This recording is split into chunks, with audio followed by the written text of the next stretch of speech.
Okay student, तो हम लोग डिस्कस करेंगे ये इलेक्ट्रिसिटी टर्म आया कहाँ से। हम लोग जो पढ़ रहे हैं स्टैटिक इलेक्ट्रिसिटी या डायनेमिक इलेक्ट्रिसिटी, ये टर्म इलेक्ट्रिसिटी आया कहाँ से जानते हैं।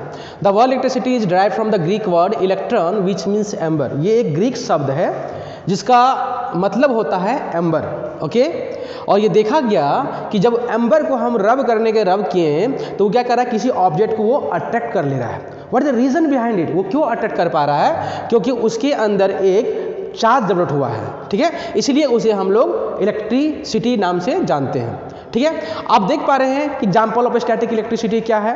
हम लोग देखते हैं रियल लाइफ में, आप देखे होंगे प्रैक्टिकल रियल लाइफ में, जब आप स्केल को आप अपनी हेयर से रब करते हैं ना, तो रब कर रहे इसका मतलब क्या कर रहे हैं आप, उसको फ्रिक्शन प्रोड्यूस हो रहा है, और ये फ्रिक्शन से क्या हो रहा है, वहाँ पर हीट प्रोड्यूस हो रहा है। ठीक है, और वो हीट प्रोड्यूस होने से क्या हो रहा है, उसके आउटर मोस्ट ऑर्बिट में एनर्जी मिल रहा है, और वो एनर्जी क्या हो रहा है, वहाँ से निकल करके जो अलग मटेरियल में वहाँ ट्रांसफर हो रहा है। तो हो क्या रहा है, आपका इस मटेरियल से जो स्केल का जो वर्क फंक्शन होता है वो कम होता है, हेयर का वर्क फंक्शन ज़्यादा होता है। So it is easy for the electron to get escape from the scale से आसान होता है। ठीक है, इसलिए स्केल में क्या होता है, पॉजिटिव चार्ज आता है और आपका हेयर में नेगेटिव चार्ज आता है। ठीक है, अब दिखाते हैं कुछ प्रैक्टिकल एग्जांपल। आप देख पा रहे हैं, अगर हम दिखाएंगे तो देखिए कुछ बीट्स ऑफ पेपर्स हमारे हाथों में है। ठीक है, हमारे हाथों में बीट्स ऑफ पेपर है, इसको रब करेंगे, देखिए ये अट्रैक्ट हो गया ना। रियल लाइफ देखिए, what is the reason behind it, ये अट्रैक्ट क्यों हुआ, क्योंकि जब हम इसको रब किए तो ये स्केल में चार्ज डेवलप हुआ, that is the positive charge. ठीक है, और ये चार्ज जैसे डेवलप हुआ, इस बीट्स ऑफ पेपर को ये अट्रैक्ट कर लिया। ठीक है, जैसा कि हम आप यहाँ पर स्केल में देख पा रहे हैं। साथ ही साथ आप देख पाएंगे ये कॉम हमारे पास, ये देखिए रियल कॉम है। कॉम किससे बना हुआ है, ये एक प्लास्टिक मटेरियल से हुआ है। ठीक है, जब इस प्लास्टिक मटेरियल को हम हेयर में कॉम करेंगे, जैसे ये कॉम कर रही है, क्या हेयर के साथ क्या हो रहा है, फ्रिक्शन हो रहा है ना। अब फ्रिक्शन में क्या हो रहा है, हीट प्रोड्यूस हो रहा है, और हीट प्रोड्यूस होते ही क्या हुआ है, इसके कॉम के जो मटेरियल लेयर पर इसमें क्या हो गया, एक नेगेटिव चार्ज डेवलप हो चुका है। और जैसे ही हम बीट्स ऑफ पेपर्स यहाँ पर लाएंगे, देखेंगे क्या, ये बीट ऑफ पेपर्स क्या है, ये अट्रैक्ट कर लेगा आपको। देखिए है ना, देखिए आपको अट्रैक्ट हो गया है। व्हाट, क्यों अट्रैक्ट हुआ है, because of the charges. Clear everyone. और दूसरा चीज हम देखेंगे, हमारे पास एक इंस्ट्रूमेंट है जिसे हम इलेक्ट्रोस्कोप कहते हैं, है ना। इसका फंक्शन क्या है, this basically electroscope is use to detect the charges and also to detect the magnitude of the charges. It does not give the exact value, लेकिन ये जो फॉइल आपका जो है, आप लोग क्लास 8 में पढ़े होंगे इलेक्ट्रोस्कोप, गोल्ड फॉइल एक्सपेरिमेंट पढ़े, गोल्ड फॉइल एक्सपेरिमेंट, कुछ इसी तरह का एक्सपेरिमेंट है, दैट इज कॉल्ड इलेक्ट्रोस्कोप। यहाँ हम क्या देखेंगे, देखिए आप ऑब्जर्व कीजिएगा, जैसे यहाँ पर हम रब करेंगे, देखिए हम यहाँ पर रब कर रहे हैं, रब करते ही देखिए आप ध्यान से ऑब्जर्व कीजिएगा, नीचे वाले लेयर पर देखिए कुछ मूवमेंट हो रहा है, फॉइल पर मूवमेंट हो रहा है, देखिए मूवमेंट में फॉइल हो रहा है। ठीक है, अगर हम रब करेंगे और रब करते ही जैसे ही यहाँ पर चार्ज हो गया, और चार्ज को जो कंडक्ट करेंगे मेटालिक बॉडी क्या करता है, चार्ज को ट्रांसफर करता है थ्रू द कंडक्शन प्रोसेस, और जैसे चार्ज प्रोड्यूस करेगा वो गोल्ड फॉइल में ट्रांसफर होगा। देखिए गोल्ड फॉइल क्या हो रहा है, आपने पोजीशन से पोजीशन चेंज किया, बिकॉज ऑफ द फोर्सेस। उस फॉइल में चार्ज आया एंड दोनों चार्ज सिमिलर चार्ज हुआ, उससे क्या हुआ, रिपल्सन हुआ, और रिपल्सन से क्या हुआ, वो दोनों अलग हो गया। जैसे हम इसको हटाएंगे, आपका क्या हो रहा है, फिर से वहीं पर आ गया। So this is because of the static charges. So this is known as electroscope which is used to detect the charges, but does not detect whether it is positive or negative, but it only detects the charges. Okay, so this instrument is used to detect the charges. Now come to the next topic. Okay, हम लोग आते हैं next topic discuss करते हैं, what are the constituent particle of an atoms। ये जो charge है वो कहाँ से आया है ना। तो हम लोग जानते हैं कि जितने भी मैटर्स हैं, आइदर ये सॉलिड हो या लिक्विड हो या गैसेस हो, वो किससे बना हुआ है, atoms. And we all know that atom is the fundamental building block of any matters. हर एटम जो है वो एटम से बना हुआ है। जिस तरह ह्यूमन का जो शरीर है वो सेल से बना हुआ है, उसी तरह से जो जितने भी एटम्स है, जो जितने भी नॉन लिविंग कंपोनेंट्स है, आइदर सॉलिड और लिक्विड और गैस हो, वो एटम से बना हुआ है। और एटम के जो कंस्टिट्यूएंट पार्टिकल्स होते हैं वो क्या होते हैं, दैट इज नोन एज, वो होता है आपका न्यूट्रॉन। ठीक है, ठीक है, second one is protons and third one is called the electrons. So electron, protons and neutrons are known as the constituent particles of an atoms. ठीक है, अगर हम इस डाटा पर जाएंगे, देखेंगे कि जो चार्ज होता है इलेक्ट्रॉन्स का, वो होता है आपका 1.60 × 10⁻⁻⁹ कूलम। है ना। तो what is the unit of charge, that is the coulomb. यहाँ सी जो आप देख पा रहे हैं वो कूलम्स है। फिर आप देखिए what is the mass of the electron, mass देखिए आप electron sorry mass of the proton देखिए कितना है 1.67 into 10 to the power -27 kg। देखो नेगेटिव पावर है, तो negative power is very very less, है ना, ये बहुत ही मास छोटा होता है। आप चलेंगे हम लोग न्यूट्रॉन पर, न्यूट्रॉन को देखेंगे तो न्यूट्रॉन पर क्या होता है, आपका neutral has a no charge, neutral नाम ही है neutral, neither a positive nor a negative, so it is a neutral charge, इसलिए यहाँ पर वैल्यू है आपका 0, लेकिन न्यूट्रॉन हैज मास। कोई जो भी कंस्टिट्यूएंट पार्टिकल्स है उसमें कुछ मास होते हैं, and what is the mass, it is 1.67 into 10 power -27, रफली it is equal to the mass of the protons. अगर हम थर्ड बात करेंगे इलेक्ट्रॉन्स का, तो इलेक्ट्रॉन्स में देखेंगे कि जिसका जो चार्ज है वो प्रोटॉन के चार्ज के बराबर होता है, but it is negative in nature, है ना, ये नेगेटिव साइंस होता है, साइन में होता है, और उसका मास क्या है 9.11 10 to the power -31 kg। अगर आप ध्यानपूर्वक ये दोनों डाटा को ध्यान से देखिए तो आप देख पाएंगे कि यहाँ पर क्या है 10 to the power -31 और यहाँ पर क्या है 10 to the power -27। तो नेगेटिव पावर जितना ज़्यादा होता है उसका मास उतना ही कम होता है। तो यहाँ पर जो है इलेक्ट्रॉन का जो मास है वो प्रोटॉन के मास से कम होता है। ओके, तो आप याद रखिएगा, तो मास of the proton is greater then mass of the what, mass of the electron. ठीक है, ये मास ऑफ द प्रोटॉन जो है वो इलेक्ट्रॉन के मास से ज्यादा होता है। इसलिए यहाँ पर एक क्वेश्चन पूछा जाता है कि विच of the to has highest mobility. तो प्रोटॉन्स अगर दोनों में वोल्टेज अगर सेम मिले तो किसका मोबिलिटी ज़्यादा होता है, तो बोलेंगे इलेक्ट्रॉन का मोबिलिटी ज़्यादा होता है, यानी कौन ज़्यादा मोबाइल है, क्योंकि इलेक्ट्रॉन, इसका रीजन क्या है, the mass of the electron is less than the mass of the proton, that's why the electron is highest mobility than the protons. Now okay student, clear, any doubt, can we move further? Okay, now move to the next topic. Okay, now what is a charge. हम अभी जो discuss कर रहे हैं बार बार में, अभी charge के बारे में डिस्कस कर रहे हैं। If anybody ask definition of the charge, क्या डेफिनेशन करेंगे, व्हाट इज द चार्ज। हम लोग जानते हैं कि कोई भी मैटर का अपना मास होता है, चाहे छोटा सा कंकड़ भी लेंगे उसका वजन करेंगे तो उसका मास आएगा। उसी तरह से हर मैटर में चार्ज होता है। कब चार्ज आता है, जब उसमें इलेक्ट्रॉन लूज या गेन करे। हर मैटर्स में चार्ज होते हैं, प्रोटॉन्स भी होते हैं और इलेक्ट्रॉन्स भी होते हैं, लेकिन जब इक्वल अमाउंट से प्रोटॉन्स और इलेक्ट्रॉन्स होंगे तो उसको हम बोलते हैं न्यूट्रल चार्ज, क्योंकि दोनों कैंसिल आउट कर जाते हैं। लेकिन जब कभी एटम से इलेक्ट्रॉन का लूज हो जाएगा या किसी इलेक्ट्रॉन को ट्रांसफर करेगा तो उसमें एक क्या होगा, प्रोटॉन की संख्या ज़्यादा हो जाएगा एज कंपेयर टू इलेक्ट्रॉन, तो वहाँ पर क्या होगा, पॉजिटिव चार्ज होगा।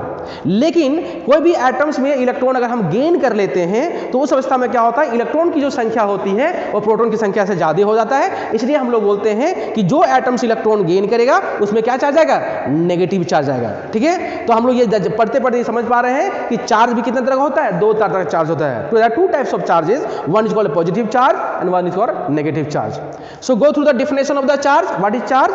Charge is the inherent property of the matter like mass. जिस तरह मास का एक उसका आंतरिक बाय बर्थ प्रॉपर्टी है, उसी तरह मैटर का भी एक इनहेरेंट यानी बाय बर्थ उसका चार्ज प्रॉपर्टी है, जो कि क्या करता है, shows electric and magnetic effect. जो भी चार्ज होता है उसमें क्या होता है, जब चार्ज स्टेट रेस्ट में हो तो उसमें इलेक्ट्रिक इफेक्ट आता है। और क्लास 10 में हम लोग पढ़ चुके हैं कि जब चार्ज मोशन में आ जाए तो उसमें करंट आता है, और करंट के चलते क्या होता है, मैग्नेटिक इफेक्ट ऑफ करंट होता है। सो यहाँ पर हम लोग पढ़ेंगे charge has both the electric and magnetic effect. So when charge is in rest it shows the electric effect, when charge is in motion it shows the magnetic effect. Okay, now come to the other definition of the charge. What is the charge? It is the intrinsic property of the matters like the mass which can be developed in any body either by losing electron or gaining electron। यानी जब atom electron lose करे तभी charge बनता है उसमें, अब जब electron lose करे तभी वो गेन करे तभी वो चार्ज बनता है। इलेक्ट्रॉन जब गेन करेगा तो उसमें क्या आएगा, नेगेटिव चार्ज आएगा, और इलेक्ट्रॉन जब लूज करेगा तो उसमें पॉजिटिव चार्ज आएगा। अब आप एक्सपेरिमेंट को थोड़ा देखिए। हमारे पास ये ग्लास का एक रड है जो आप देख पा रहे हैं, यहाँ पर प्लस प्लस के रूप में दिया हुआ है, और उसी ग्लास रड को जब हम सिल्क से रब करेंगे, यानी दो मटेरियल को जब हम रब करेंगे तो देख पा रहे हैं कि ग्लास रड में पॉजिटिव चार्ज आ गया है, जबकि आपका जो सिल्क का जो फर है उसमें नेगेटिव चार्ज आ गया है। Why, what is the reason behind it? Silk में ही क्यों नहीं आया नेगेटिव चार्ज, ग्लास में क्यों आया पॉजिटिव चार्ज? ये सोचने वाली बात है। रीजन यहाँ पर है, पूछता है कि जब हम रब किए सिल्क और ग्लास के साथ तो सिल्क में क्यों आया नेगेटिव चार्ज। इसका मतलब यह है कि सिल्क से कहीं न कहीं सिल्क या इलेक्ट्रॉन को ऑब्जर्व किया होगा, और ग्लास क्या होगा, इलेक्ट्रॉन को लूज क्या होगा, अभी डिस्कस किए हैं। तो चूंकि ग्लास से इलेक्ट्रॉन क्यों लूज किया, क्योंकि जब इस दोनों मटेरियल को रब हम किए थे तो उसमें फ्रिक्शन हुआ था। हम पता है कि electrostatic is a frictional electricity, तो फ्रिक्शन हुआ और फ्रिक्शन से क्या हुआ, हीट प्रोड्यूस हुआ। और जब हीट प्रोड्यूस हुआ तो इलेक्ट्रॉन कहां से निकलेगा, जहां से इलेक्ट्रॉन जिसके आउटर मोस्ट ऑर्बिट में इलेक्ट्रॉन का एनर्जी का रिक्वायरमेंट कम होगा। तो चूंकि ग्लास का जो वर्क फंक्शन होता है वो कम होता है एज कंपेयर टू सिल्क होता है। ठीक है, जैसे हम लोग केमिस्ट्री में पढ़ते हैं रिएक्टिविटी सीरीज, अलग अलग एलिमेंट का अलग अलग रिएक्टिव पावर होता है, उसी तरह से हर मटेरियल का अलग अलग वर्क फंक्शन भी होता है। यानी आउटर मोस्ट ऑर्बिट को इलेक्ट्रॉन को निकालने के लिए जितना एनर्जी चाहिए that is known as the work function. तो चूंकि ग्लास का जो आउटर मोस्ट ऑर्बिट को इलेक्ट्रॉन को निकालने आसान होता है एज कंपेयर टू सिल्क का, इसलिए जब हीट करते हैं तो ग्लास से इलेक्ट्रॉन लूज होता है और सिल्क उस इलेक्ट्रॉन को ऑब्जर्व कर लेता है। तो सिल्क में आ जाता है आपका नेगेटिव चार्ज और ग्लास में जाता है पॉजिटिव चार्ज। ठीक उसी तरह से इबोनाइट रड को, और हमको भी फर मतलब होता है, हम जिसे बोलते हैं जैसे हमारे उलन का फर होता है, उसको रब करेंगे तो इबोनाइट रड में नेगेटिव आया क्योंकि उन्होंने इलेक्ट्रॉन को गेन किया, और फर में पॉजिटिव चार्ज आया क्योंकि उन्होंने इलेक्ट्रॉन को लूज किया।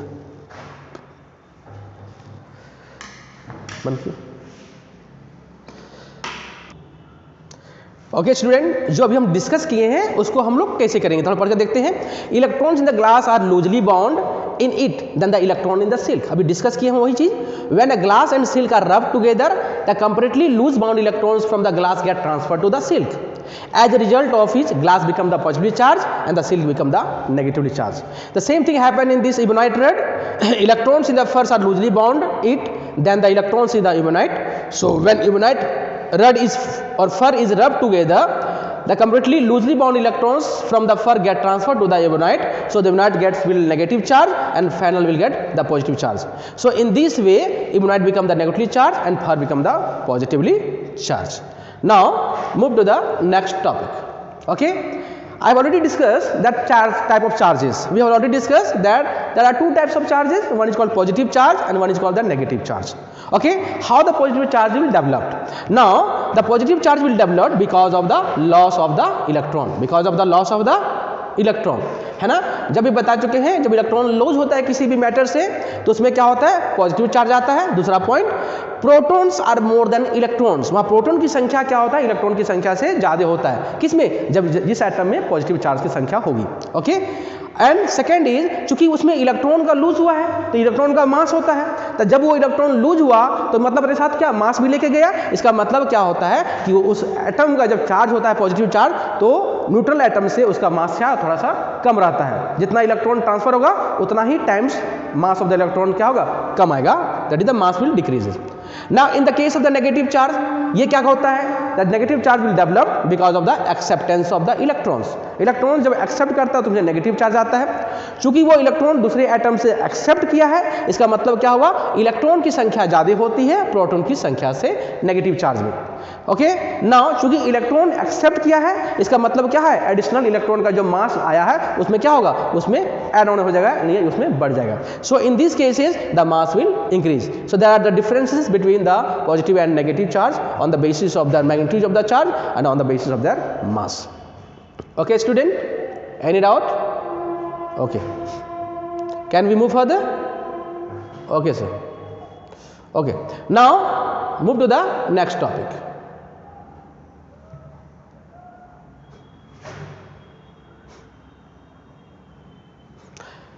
Effect of charges when charges at rest.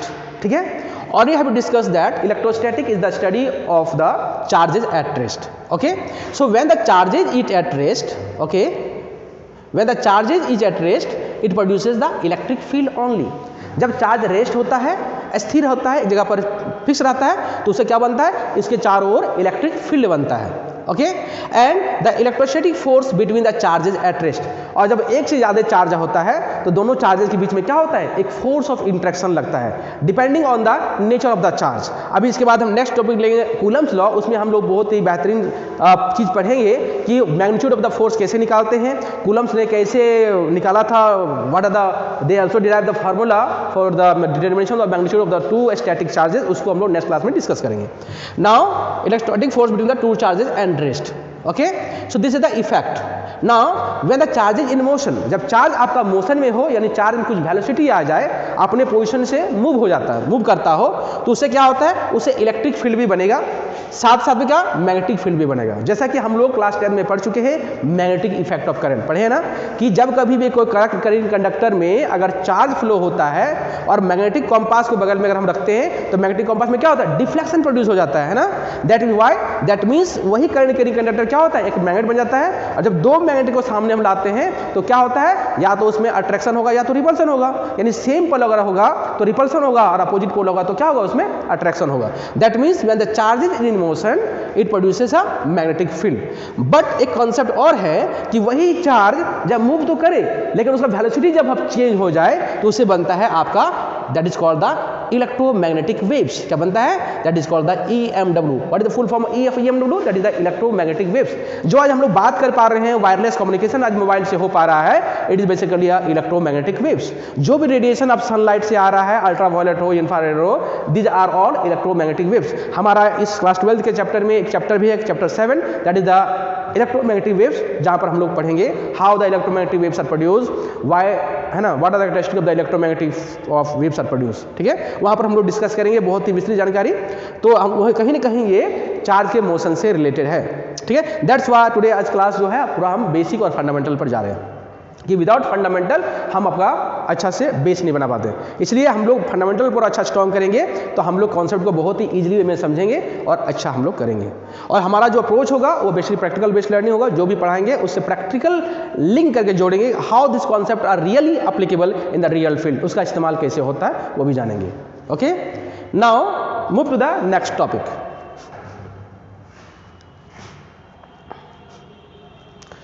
Now the next topic is unit and dimension of the charge. This is very important topic, है ना, जहां से 1 मार्क्स का क्वेश्चन हमेशा आता है यूनिट एंड डायमेंशन से। Okay, so what is the unit and dimension. Okay, देखेंगे कि what is the SI unit of charge.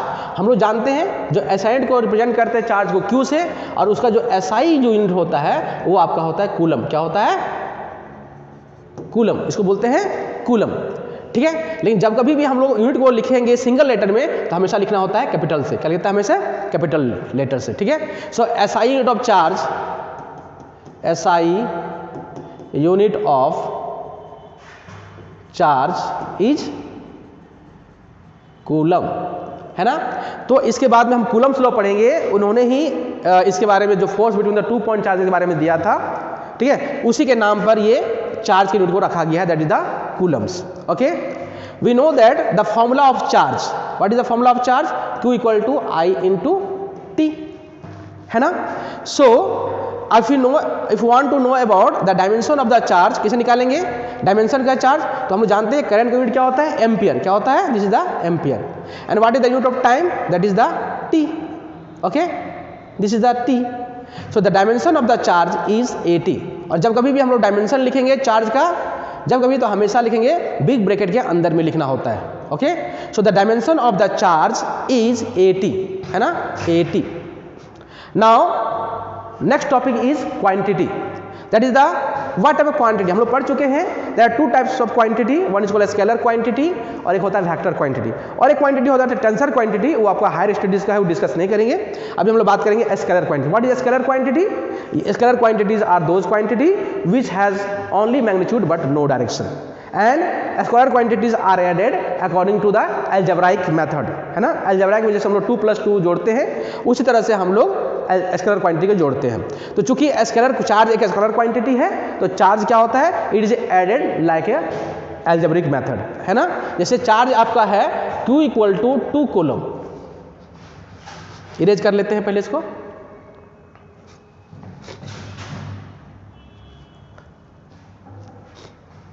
ठीक है, चार्ज मान चलिए, स्केलर मतलब क्या होता है,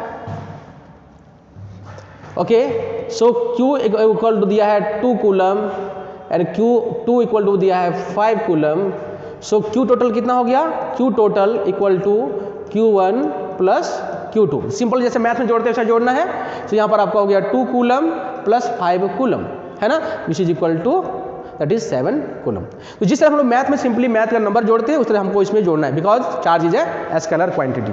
okay, now what is the CGS unit of charge. जिस तरह एसआई यूनिट होता है उस तरह सीजीएस यूनिट भी होता है, ठीक है। So CGS unit of charge is stat coulomb. क्या बोलते हैं हम लोग? स्टेट कूलम बोलते हैं।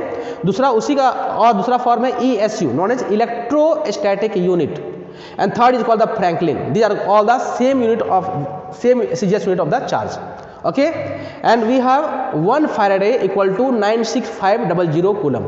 So the biggest unit of the charge is Faraday, a smallest unit of the charge is the state coulomb, okay, and the SI unit of the charge is coulomb, okay.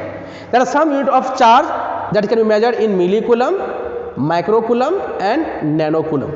These are the smaller unit of the charge. And how can you convert the millicoulomb into coulomb?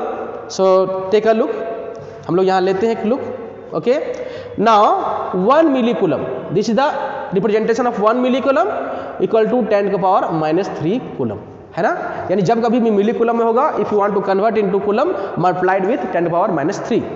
1 microcoulomb equal to होता है 10⁻6 coulomb, okay, and 1 nano coulomb which equal to 10⁻9 coulomb. देखिए यहाँ पर n से nano और इसे 9 के local में हम लोग बोलते हैं 9 बोलते हैं ना। सो समहाउ आपका सुनने में एक जैसा लगता है। So nano means 9, 1 nano coulomb equal to 10⁻9 coulomb. So this is the conversion of the smaller unit into its coulomb, okay.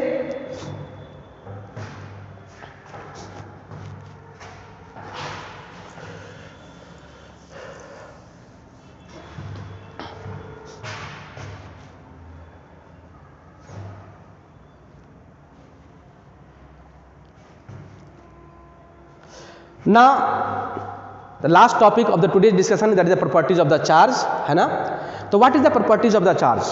तो सबसे पहले हम करेंगे, there are 2 types of charges. Charge दो तरह का होता है, one is called the positive charge and one is called the negative charge, ठीक है, already discussed.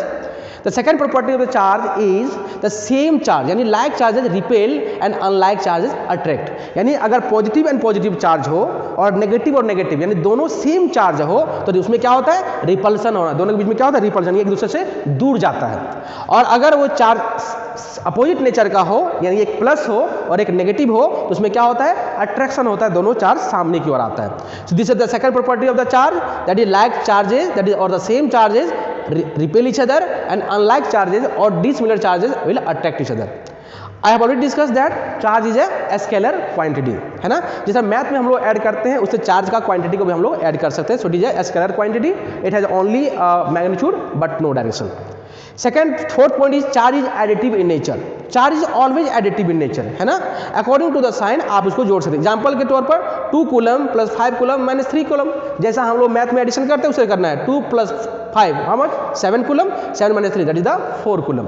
So charges on the basis of the polarity of the charge we can add. अगर plus है तो हम लोग ऐड करेंगे और minus है तो माइनस करेंगे, अगर ठीक है। So we can add according to the algebraic mathematical process. Now very important for the exam point of view and for any competitive examination, quantization of the charge. What is the quantization of the charge? ठीक है, तो what is the quantization of the charge? Charge is quantized, है ना. That means the electric charge exists in discrete packets rather than continuous packets. Charge जो भी developed होता है किसी भी मैटर पर हमेशा क्या होता है? It is the integral multiple of charge. 1 coulomb, 2 coulomb, है ना, 3 कूलम, 4 कूलम, इस तरह होता है, यानी इंटीग्रल मल्टीपल होगा. कभी भी चार्ज आपका डिस्क्रीट फॉर्म में नहीं आएगा, है ना. That is the magnitude of the charge can not be in a continuous form, it should be in a integral multiple, है ना. It can be expressed in integral multiple of the fundamental electronic of charge. So what is the concept of the charge is quantized? That is statement क्या होगा, ध्यान से देखिए. The net charge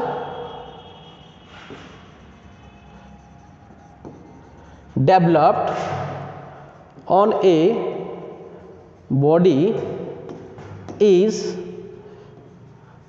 always an integral multiple of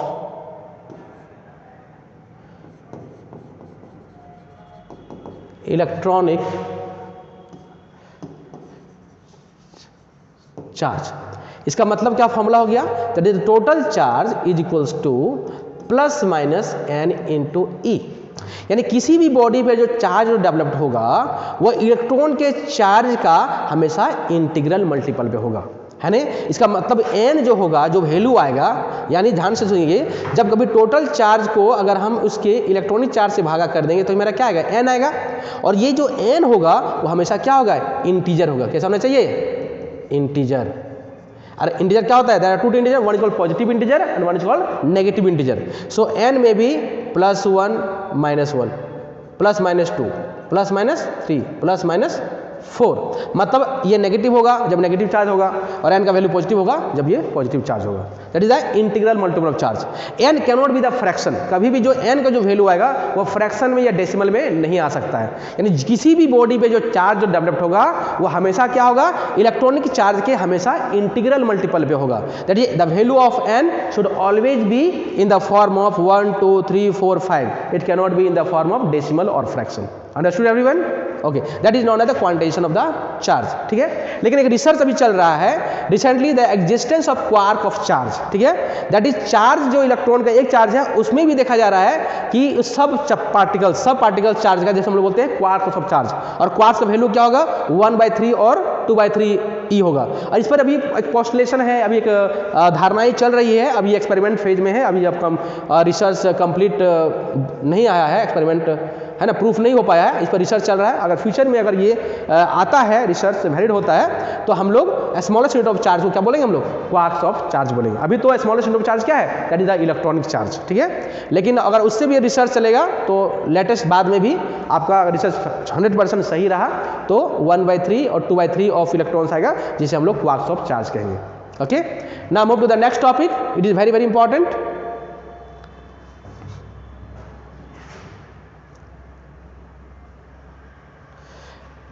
Now we should go through the एक problem ले लेते हैं जो आज पढ़ाए हैं, because it is important topic.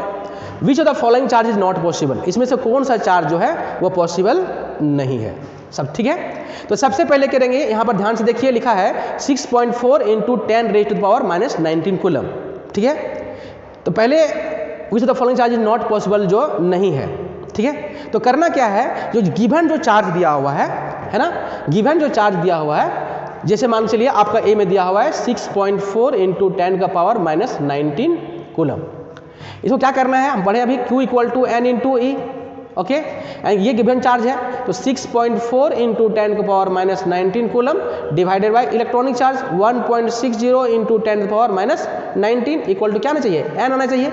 अगर इस n को देखो काट दिए, कट गया, कितना आया, ये भी पॉइंट से कट गया, है ना। यहाँ पर 2 पॉइंट है, देखिए एक्स्ट्रा 1 0 आएगा, यहाँ पर एक्स्ट्रा 1 0 बैठेगा। ठीक है, यहाँ पर 1 पॉइंट है, यहाँ 2 पॉइंट है, तो आपका यहाँ पर 64 डिवाइडेड बाय 160 आएगा। ये कट गया, तो ये कितना आया, 64, यानी n का वैल्यू कितना आया, that is the 4 is equal to 4 आया। ठीक है, तो 4 आया, यानी n कैसा है, ये 4 इंटीजर है ना। हाँ, तो ये n का वैल्यू अगर इंटीजर आ रहा है, यानी फ्रैक्शन नहीं आ रहा है, इंटीजर आ रहा है, इसका मतलब ये चार्ज पॉसिबल है। उसी तरह से आप इसका भी डिवाइड करिएगा इलेक्ट्रॉनिक चार्ज से, इसको भी डिवाइड कीजिए इलेक्ट्रॉनिक चार्ज से।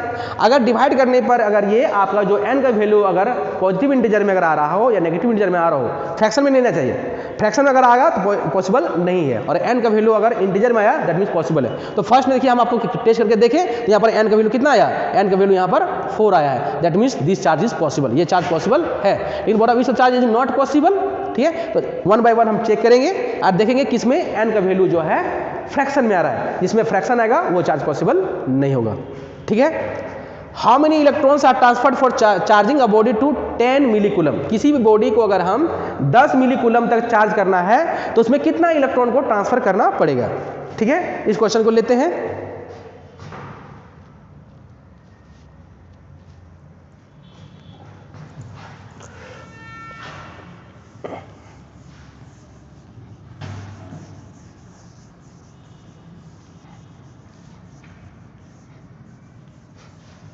Okay, how many electrons are transfer for charging body to 10 millicoulomb. तो जो गिवन चार्ज जो दिया हुआ है मेरा, जो गिवन जो चार्ज दिया हुआ है विच इक्वल टू दिया है 10 मिली कूलम। देखिए यहाँ पर मिली कूलम दिया है, तो firstly you have to convert into SI unit. So अभी बताए थे 10 × 10⁻³ convert the milli coulomb into coulomb. Okay, now what is the charge of 1 electrons? So 1 electron का जो चार्ज होता है 1.60 इंटू 10⁻⁻19 कूलम। Clear everyone? ठीक है, तो यहाँ से देखिए Q इक्वल टू क्या होता है? Q equal to N into E। तो यहाँ पर क्या करेंगे, कितना इलेक्ट्रॉन चार्ज चाहिए तो N निकाल लीजिए। सो N इक्वल टू होगा Q divided by E। So Q divided by E, तो Q की वैल्यू कितना दिया है? That is the 10 into 10⁻³ divided by 1.60 into 10⁻⁻19। ठीक है, इसको उधर ले जाइए नेगेटिव में। सो ये आपका हो गया 10 डिवाइडेड बाय 1.60 इंटू, ये देखिए नेगेटिव पावर 3 है, ये नेगेटिव पावर में 19 है, ऊपर जाएगा तो पॉजिटिव पावर बनेगा plus 19 minus 13, that is equal 10⁻16। ठीक है, अब इस पॉइंट को हटा दीजिए, यहाँ पर क्या आएगा 2 जीरो आ जाएगा। ठीक है, पॉइंट के बाद 2 डिजिट है, इसको यहाँ से कट कर लीजिए तो आपका आ गया यहाँ पर 100 डिवाइडेड बाय 16 है ना, इंटू 10⁻16 डिवाइड कर लीजिए। ठीक है, उतना इलेक्ट्रॉन आपका आएगा, डिवाइड करिए, जो आएगा उतना नंबर ऑफ इलेक्ट्रॉन आपको क्या करना पड़ेगा? ट्रांसफर करना पड़ेगा in order to charge 10 millicoulomb of that body. Understood everyone? ठीक है, इसको डिवाइड कर लेंगे है ना, दैट इज 100 डिवाइडेड बाय 16 आएगा, तो ठीक है डिवाइड कर लीजिएगा, दैट इज 10 पावर ये पॉजिटिव, इतना इलेक्ट्रॉन्स आपको ट्रांसफर करेगा वो मेटल, तो 10 मिली कूलम चार्ज उसमें डेवलप्ड होगा। Okay, now